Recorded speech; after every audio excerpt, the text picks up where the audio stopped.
Warning, there are ideas in this video that you may not be able to unsee. There are many ways to draw the moon incorrectly, but this video isn't just about pedantically correcting children's books and animated movies, though it at least partially is. Here's the thing, the moon is up there for any of us to look at basically as much as we want, and yet the proliferation of incorrect illustrations of the moon suggests that very few of us actually do. I shouldn't need to make this video, but I guess here it is. Mistake number 1 is showing the outside of the crescent moon as anything other than half of a circle. This isn't a realistic moon. I kinda get this one. When I think of a crescent moon, I kind of just imagine taking an arbitrary arc and drawing another arc either outside or inside of it. But the moon is a sphere, and half of it is illuminated by the sun.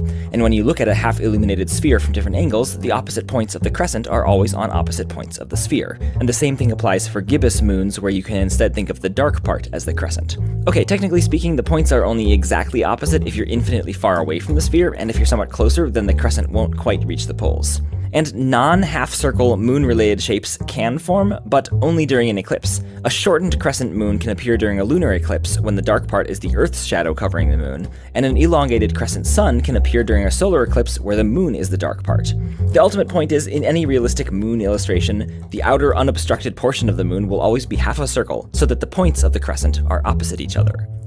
Mistake number 2 is the big one, showing stars inside the crescent of the moon.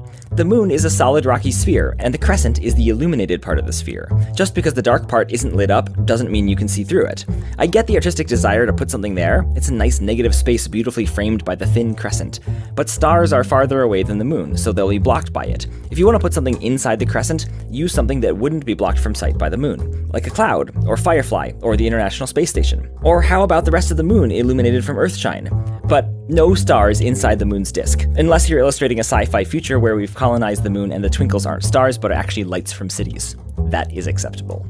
Mistake number 3 is about the moon's orientation and placement. The sun lights up the moon, so the bright part of the moon, whether crescent or gibbous, should always point towards the sun. And we see a fuller moon when the moon is on the opposite side of the sun from Earth, and a thinner crescent when the moon is between the Earth and the sun.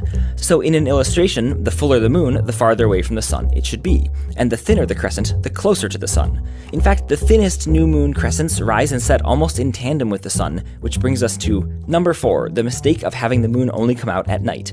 It's true that a full moon is full because it's opposite the sun in the sky, so a full moon always comes out at sunset, stays up all night, and goes away at sunrise. But a crescent moon is a crescent because it's in the same part of the sky as the sun, so it moves along with the sun, rising near dawn, staying up during the day, and setting near sunset. In this case, moonrise is sunrise, and moonset is sunset. And a half moon will be 90 degrees away from the sun, spending part of its time out at night, and part of it during the day. Mistake number 5 is having the moon in the wrong orientation for the location on Earth. Because the moon's orbit is approximately aligned with the Earth's equator, an approximately horizontally pointing crescent only happens when you're standing on top of the Earth near the poles, while a cup-like crescent happens near the equator, where you've rotated yourself 90 degrees relative to the Earth's axis. It also works the other way around. This photo of the Earth was taken as the Apollo spacecraft traveled along the moon's equator, and here the Earth's crescent points vertically, not horizontally. Anyway, intermediate latitudes get intermediate angles, and the angles also vary a bit by the seasons. The Lion King has a great example of mistakes 1, 4, and 5 all combined. The crescent moon above Pride Rock is 1, way too elongated and looks more like the shape of a solar eclipse. 4, it shows a thin horizontal pointing crescent moon out in the middle of the night rather than moving in tandem with the sun and setting near sunset. And we can tell this scene is well past sunset because of how many stars are visible and the lack of a colored after sunset glow. The illuminated portion of the moon implies the sun should be on this line here, about 40 to 50 degrees away, which puts the sun so close to the horizon that we should still be in twilight.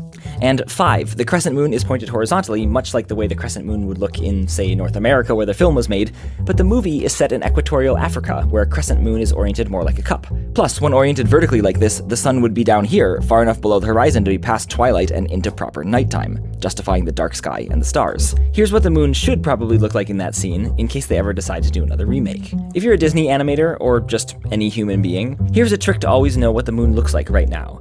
Take a ball outside on a sunny day, hold it out in the same direction the moon is from you, and the way it's lit from your perspective will show you what phase the moon is in, and what that phase looks like. It's that simple.